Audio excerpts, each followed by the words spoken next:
If you're still trying to figure out if any of these young receivers are going to break out, just remember Marvin Harrison just had his best career game halfway through his second season with Jacoby Brissett at quarterback. Or maybe it was just Brissett that was the key. Now, think about it. Do you think that maybe Brissett could unlock, I don't know, Jerry Jeudy? Is that the answer? Ooh, look, Brissett did a nice job unlocking Marvin Harrison Jr., but that's a big ask. Jacoby Brissett is no Jameis Winston. All right, well, let's take a look at all the receivers you might have in your lineup for Week 10. Now, don't forget, we got 4 teams on bye this week. That's some big names, including the Bengals, the Cowboys, the Chiefs, and the Titans. There are still a handful of receivers that are must start no matter what. Puka Nacua, Justin Jefferson, Jackson Smith and Jigba, and Amon-Ra St. Brown. Before we break down the matchups, don't forget, if you haven't yet, hit that subscribe button. We're on the way to 100K. We appreciate every single one of you. As usual, the first game of the week will be on Thursday night. We've got the Raiders taking on the Broncos, and, well, it's going to be a little different because Jacoby Myers got his wish. He is no longer in Vegas. So who's left? Trey Tucker, Jack Besh, I think Deontay Thornton is still there, and a couple of tight ends. Is there any interest in this Raiders wide receiver room on the road to Mile High? Well, I will say, no to Jack Besh or Thornton or any of these guys. Way too risky. Let's see how this plays out without Jacoby Myers before we put one of these guys in our lineups. But I will say Trey Tucker, he should be the number 1 wide receiver now for whatever it's worth. And no Pat Surtain. I still don't love this spot here for Trey Tucker, but he should get some targets. I guess you could flex him if you need to. Yeah, Tucker is the de facto number 1 receiver there in that Raiders offense, but you know who the actual number 1 receiver is. It's Brock Bowers, right? So, okay, Trey Tucker will have flex value most weeks. This week, on the road against the Broncos, I'll pass, even if Surtain isn't playing. I understand that. I still don't want to start Trey Tucker.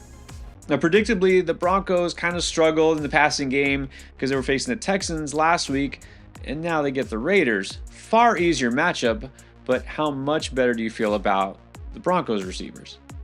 Well, you definitely have to feel better than you did last week. I will say, though, for Courtland Sutton, the Raiders are the most zone-heavy team here. He's been much better against man than zone, but he always has a chance to score a touchdown, hit on a big play. I got to call him solid in this matchup. And then I'll say Troy Franklin, this feels like a bounce-back spot. Everybody chased that Cowboys game, got burned last week. This feels like a better spot for him. Don't give up. I'm going to say strong flex.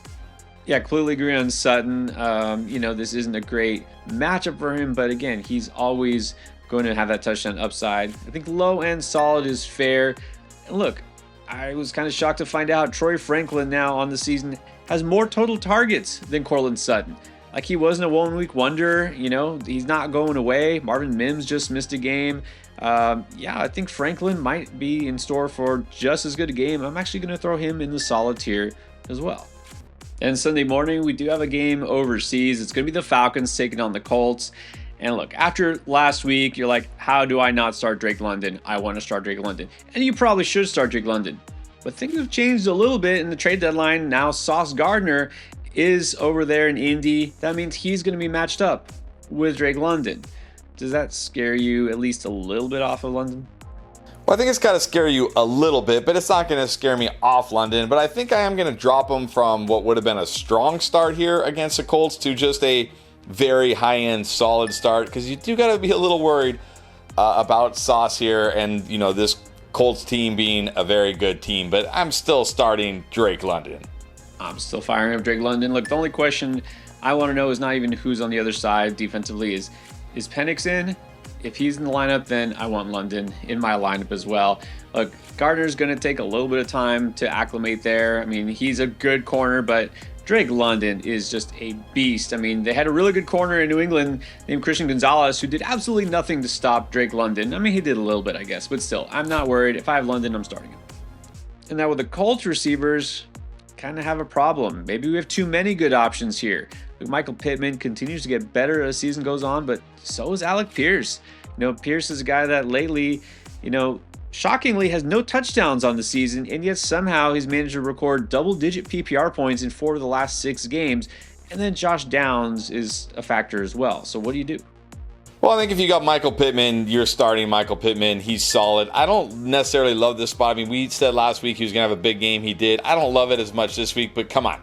If you got Michael Pittman, he's in your lineup. And look, I like Alec Pierce again. This is 2 straight weeks where I've talked about him as a sneaky start. Had a great game last week. You look at Falcons play the most single high 73% of the time.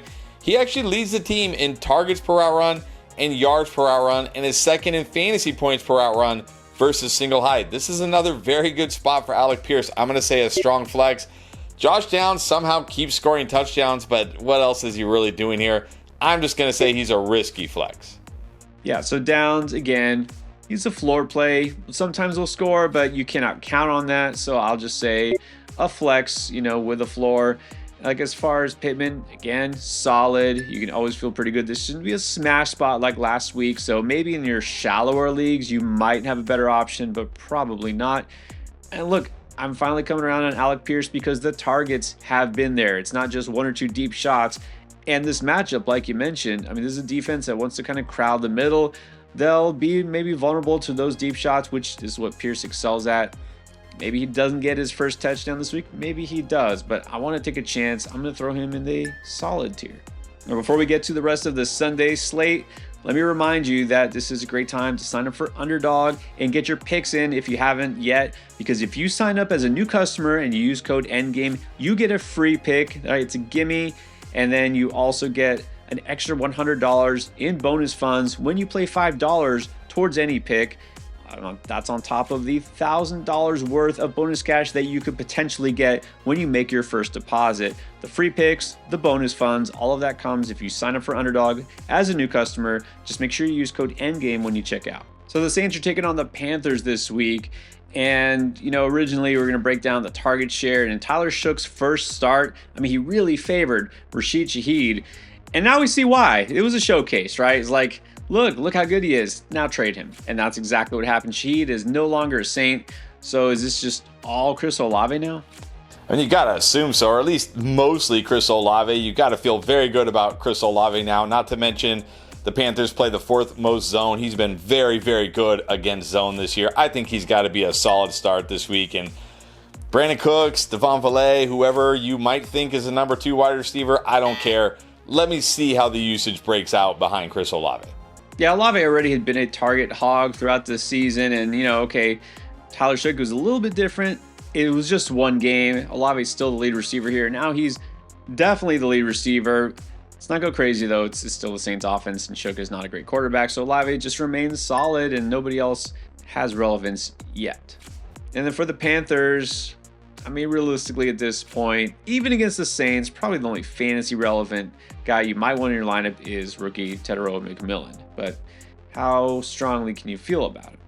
Not very strong here. You look at the last 3 games of Bryce Young, 10 total catches and hasn't reached 50 yards.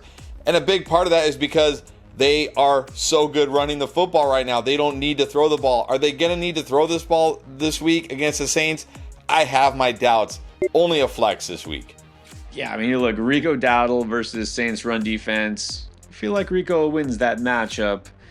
At the same time, the Saints pass defense is pretty bad too. I think the fact that we don't really see a lot of targets going consistently to guys like Liggett or Coke or anyone else, I still think McMillan has enough upside. I'll slide him into the low end of the solid tier. Do you want to get advice from Pierre and myself at the tip of your fingertips? Start sit, waiver wire, trades, and more? Well, you can do all of this and more on our new app, Draft Lane. We have the ability to view your roster, waivers, and more to give you the right feedback to make the perfect choice. Download Draft Lane from the App Store or Google Play, or use these handy QR codes. And first-time users can use code ENDGAME to get 10 free credits and get your questions answered today.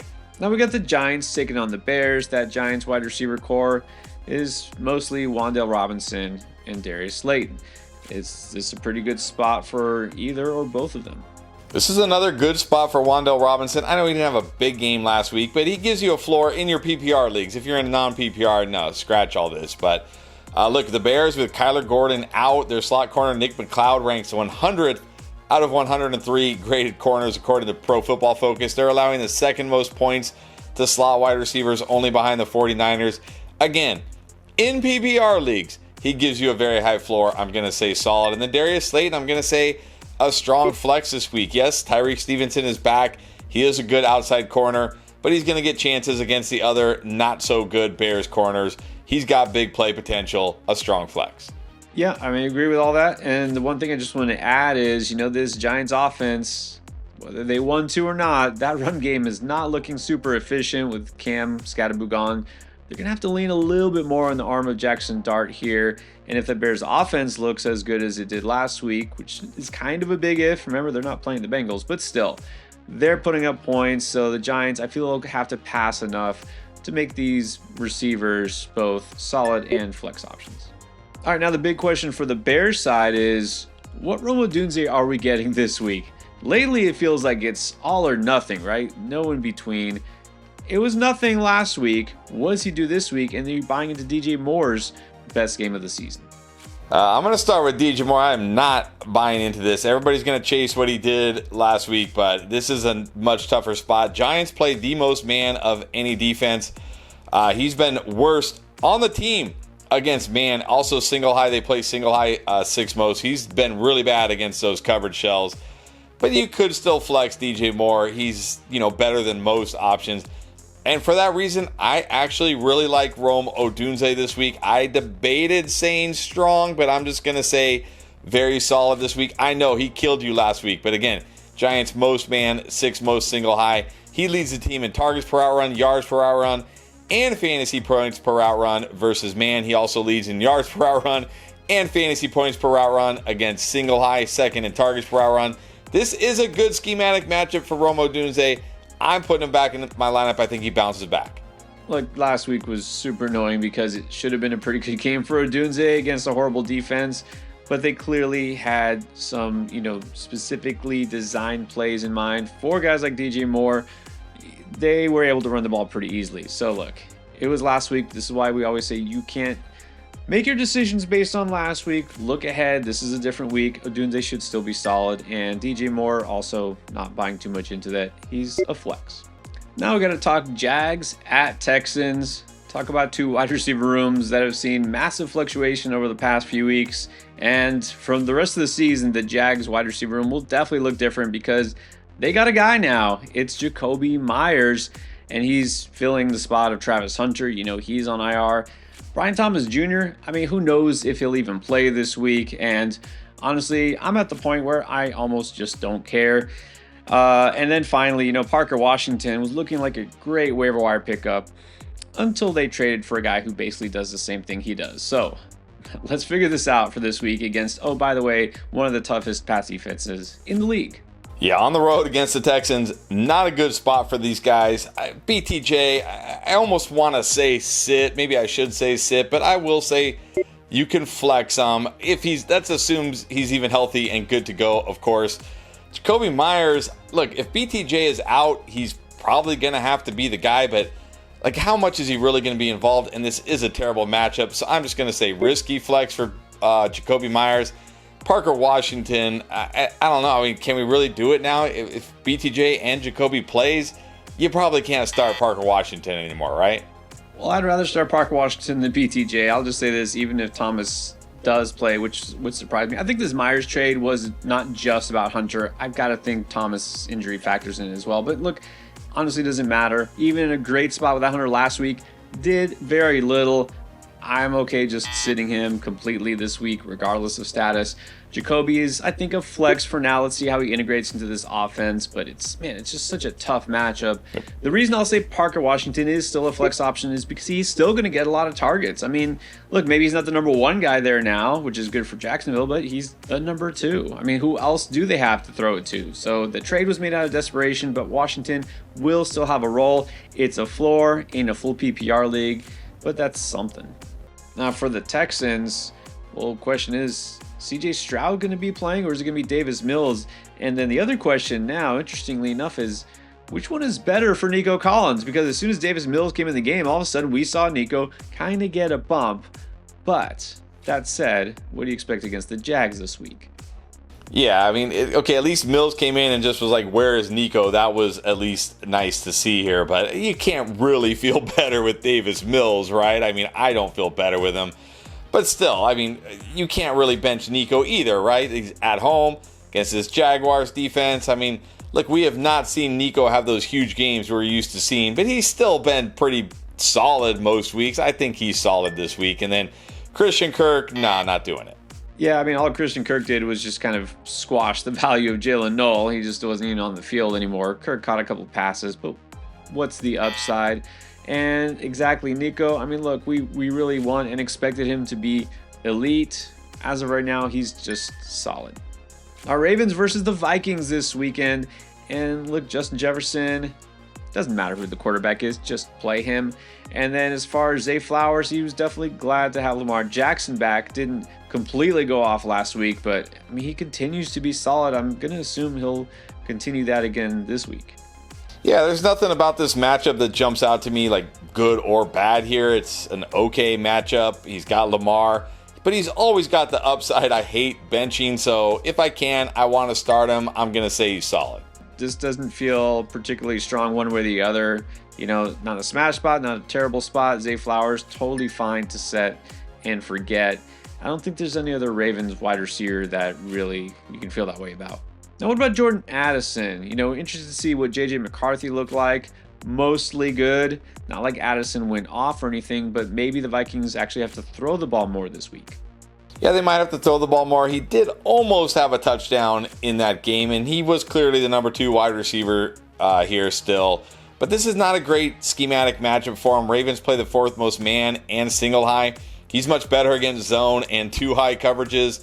But still, he's got upside. I'm just going to say a flex this week, but a flex with upside. Well, I'll go a little bit higher. Addison is one of those players who doesn't necessarily even need big target volume to be productive. And so I'm kind of hoping that the Vikings do need to pass more this week because they have to keep up with the Ravens. I think he can be at least considered solid. In week 10, we're going to have a rematch between the Bills and the Dolphins.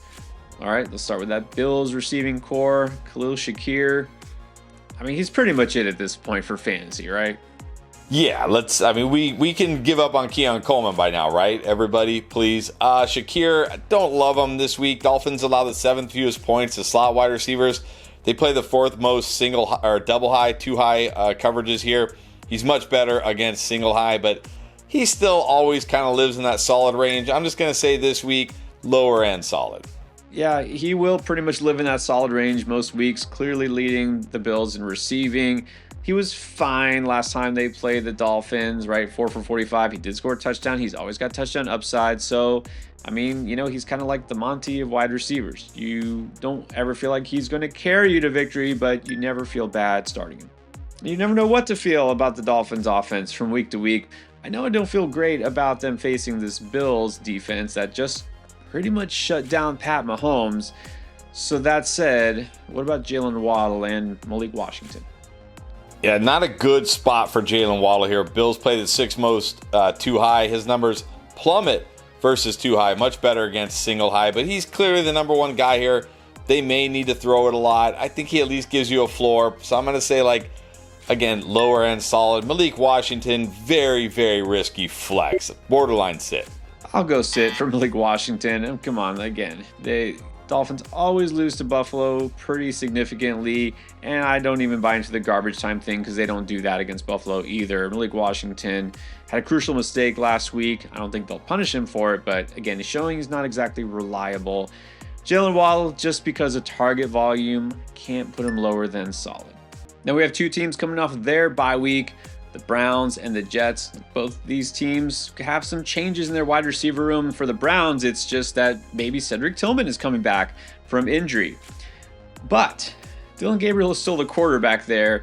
And look, I understand Sauce Gardner is now not on the Jets defense anymore, but that doesn't make me feel that much better. In fact, I don't think I still feel much better at all about this Browns wide receiver room. Nah, with Dylan Gabriel here under center, I mean, not having Sauce helps, but not enough for me to start either of these guys. Yeah, I consider stashing Tillman, but I don't want to start him even against the Jets, who now have probably more draft picks than players. But you probably don't want to avoid Garrett Wilson. If he does come back, he is expected to practice, should be able to suit up. If so, you got to like him. Gotta like him this week. Browns allow the 6th most points to outside wide receivers. They play the 5th most man coverage. He dominates man coverage this year. 0.98 fantasy points per route run. That means every time he runs a route against man, he scores a fantasy point. That's pretty incredible right there. And their best cover corner, Tyson Campbell, ranks 70th among cover corners according to Pro Football Focus. This is low-key a smash spot for Garrett Wilson. Strong start. If I have Garrett Wilson, been patiently waiting, I am firing him up. If you don't have Garrett Wilson, last chance to throw a buy low offer out there and see if you can get him. Now let's talk Patriots at Bucs. All right, as far as the Pats go, got Stephon Diggs. May or may not have Kayshon Boutte. He had a hamstring injury early in that game, and he himself said he's not sure if he'll play this coming weekend, right? Check his Discord. And then got Demario Douglas, who I mentioned as a potential pickup, especially if Boutte is out. Does he at least have flex appeal? I'll say he has flex value, but only if Boutte is completely out. I think they're calling him day-to-day, but yeah, it sounds like maybe not this week, maybe next week. So if he's out, you can consider flexing Douglas here. I'll say if Boutte does play, like if he's good to go, I'll call him a strong flex. You look at the Bucs, they play the 9th most too high. He leads the team in yards per route run and fantasy points per route run versus too high. So he's risky, of course, but he's got that upside. And then Diggs should once again be solid. He leads the team in targets per route run against too high, also second in yards per route run and fantasy points per route run versus too high. Got to feel good about Diggs. Yeah, so what you said, obviously Boutte, risky. Let's see if he plays. If so, you know he has flex value, and if he doesn't, Demario Douglas does. And then I will just add to that, as far as a game script perspective, remember, these are two of the better run defenses in the league, and we also got two of the better quarterbacks this season going against each other. This might turn into more of a pass-happy game that benefits the receiver, so Diggs should at least be solid. And for that reason, got to think if you got Emeka Egbuka, you're pretty fired up, and he's had a week off to get even healthier. So where do you put him? And also, is Tez Johnson an option? I think Tez Johnson is an option as a flex. He's got upside, but he's also got risk. But, you know, like you said, I think this game could turn into a sneaky shootout. So he's got potential here. You got to feel really good about Emeka Egbuka. He lines up primarily as the left wide receiver in the games Evans has missed. And Christian Gonzalez, the stud corner for the Patriots, pretty much just lines up as the right corner. So I think he's going to avoid Christian Gonzalez in this game. This is a great matchup for Egbuka. Very solid here. Yeah, I figure if he's good to go. I mean, we were surprised he even played that last game before their bye. And so he's going to be more effective. You've got to think. Going to get a ton of targets. And for what it's worth, don't know he'll miss, but Christian Gonzalez did leave that game early with a head injury. I mean, there's a chance he doesn't even play, but even so, not worried. If I Egbuka, I am playing him. And Tez Johnson could be flexed. Cardinals at the Seahawks. Interesting kind of dichotomy here. All right, so first of all, Seahawks still have Jackson Smith and Jigman. He's still an absolute no-brainer to start. All right, now, back to Marvin Harrison Jr. Remember, talked about him at the very beginning. He did set his career high in receptions, but Jacoby Brissett at quarterback. Now, that said, it was against the Cowboys defense. This is a different spot. This is a much tougher spot on the road here against this Seattle secondary. Also, Seattle plays the 3rd most zone and the 2nd most too high. He has been much better against man and single high coverage this year, which is why I liked him against the Cowboys, because that's what they've been playing a lot of recently.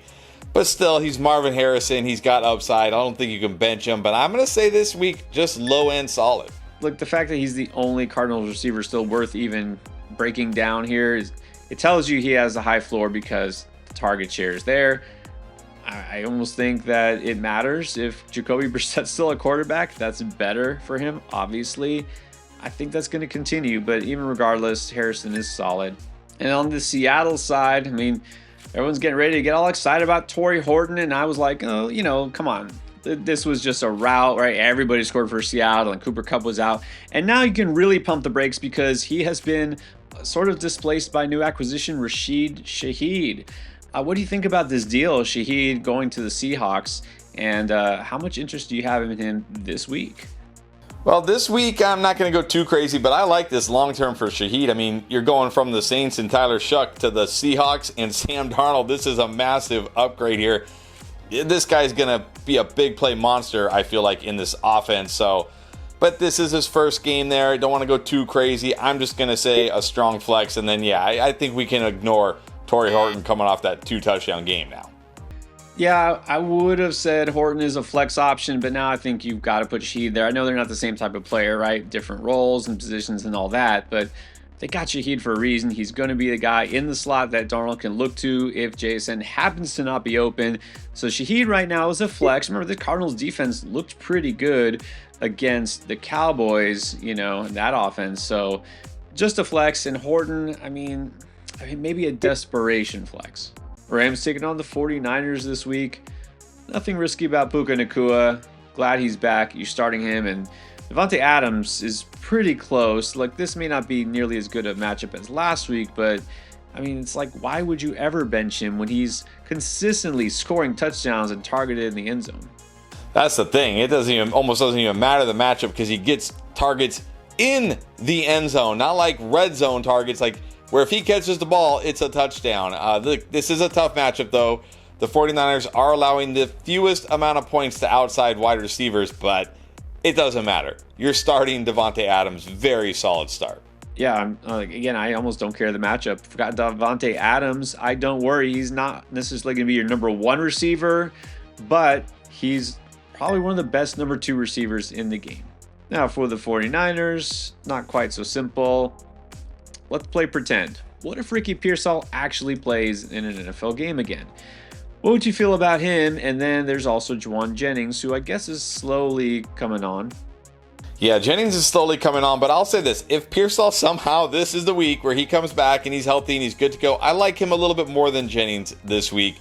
Rams play 7th most zone 77% of the time. He leads the team in targets per out run and fantasy points per out run, and is second in yards per out run versus zone, whereas Jennings is much better against man. So I'm going to say if Pearsall plays, he's a strong flex. Either way, I think Jennings just a flex. I'll just say, and look, there's nobody who likes Pearsall more than I do for fantasy purposes, but I need to see him make it through a game, honestly. I can't take the risk with him in my lineup, even in a good spot, so I will just avoid for now. And then, as usual, for me, Jennings would be a reluctant flex. The Lions get the Commanders this week in Washington. Sun God must start. J-Mo.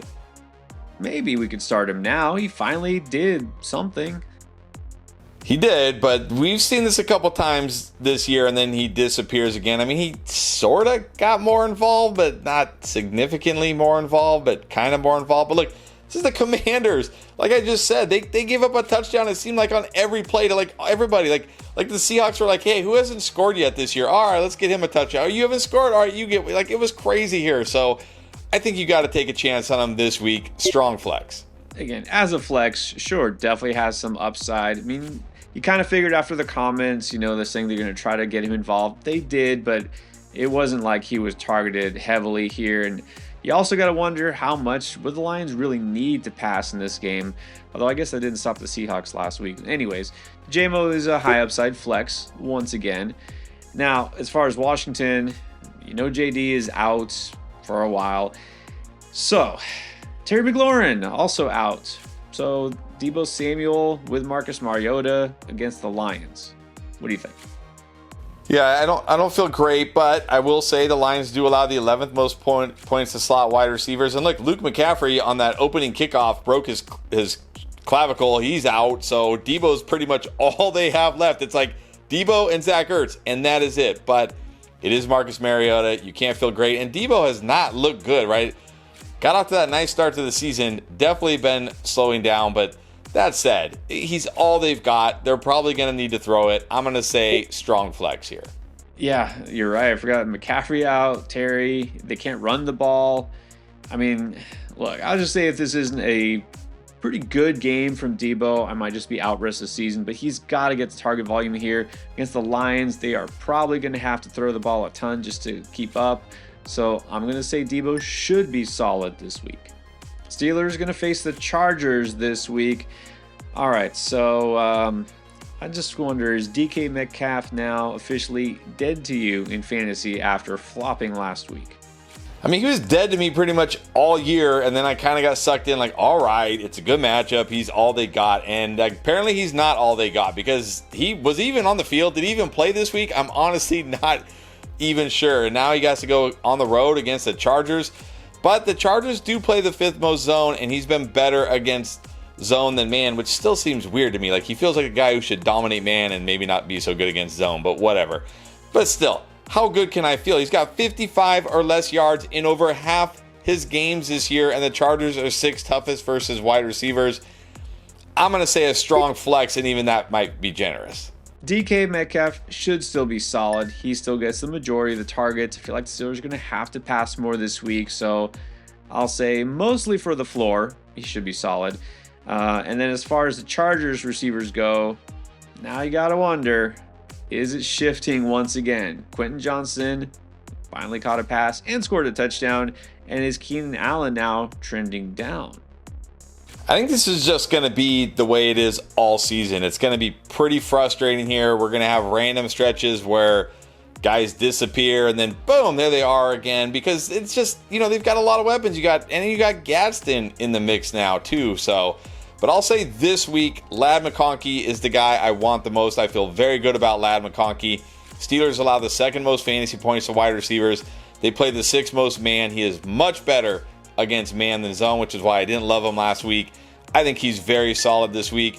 I'm going to say QJ, not because of what he did last week, because, again, we don't look back, we look forward. But because the Steelers play a lot of man, that's good for QJ. I'm going to say he's a strong flex this week. And then I'm just going to say Keenan a flex because, again, he's been better against zone. And really, he hasn't been that good, pretty much the last month here. So I think this might be another week where he's the odd man out.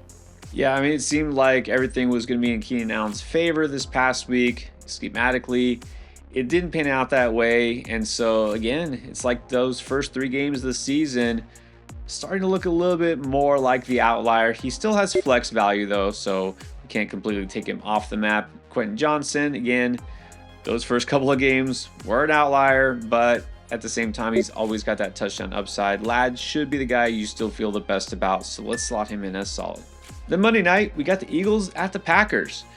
When last we saw A.J. Brown, we didn't see A.J. Brown because he missed the game before the bye. So you got to wonder, are we going to see A.J. Brown, and what A.J. Brown are we going to see? Well, I don't love A.J. Brown this week. The Green Bay plays a ton of zone here, and I've talked about it many times. He is much better against man than zone. But still, I can't drop him out of the solid tier, but I'm going to say like lower end of solid. But for that reason, I really like Devonta Smith this week. He leads the team in targets per out run, yards per out run, and fantasy points per out run versus zone. I mean, he's good against man too, but he's the guy that generally does better against zone. So I'm going to say he's just normal solid. Between the two, I would prefer Devonta Smith this week. I'm going to prefer Devonta Smith too. In fact, I'm just going to put AJB as a flex. Whether the hamstring is still an issue or not, if he's good to go. Look, we cannot just forget that with him, yes, the highs are high and the lows are low. This doesn't feel like a great spot for him. So, yeah, certainly a high upside flex, but also a very risky one. And speaking of risk, the Packers wide receivers. So now things have changed again. Matthew Golden left with a shoulder injury, and we know tight end Tucker Kraft is done for the season. So how does this change things for that wide receiver core? Well, I think it makes it a little easier. Now we just need to think about like Romeo Doubs and Christian Watson, which is kind of nice until Jaden Reed returns at some point, whenever that is. But for this week, we probably need to think about these guys. I'm just going to say they're both flexes. This is not a great spot against this Eagles defense that now just added your former Dolphin, Jalen Phillips. Like they needed more help on that defensive line. My goodness. Just flexes here. Yeah, why do teams keep agreeing to give the Eagles good players for like draft picks? I think Dobbs, because of target volume and target share now, I think I got to put him as a solid option here. You figure the Packers are not just going to be able to sit back and run with Josh Jacobs. Dobbs, more floor than ceiling, but I think he's solid in Watson. Another one of these risky but high upside flexes. He could hit those deep shots, but there's no guarantee. If you missed the running back start sit or any other of the content we have to help you win in week 10, don't worry, it's all here in the playlist.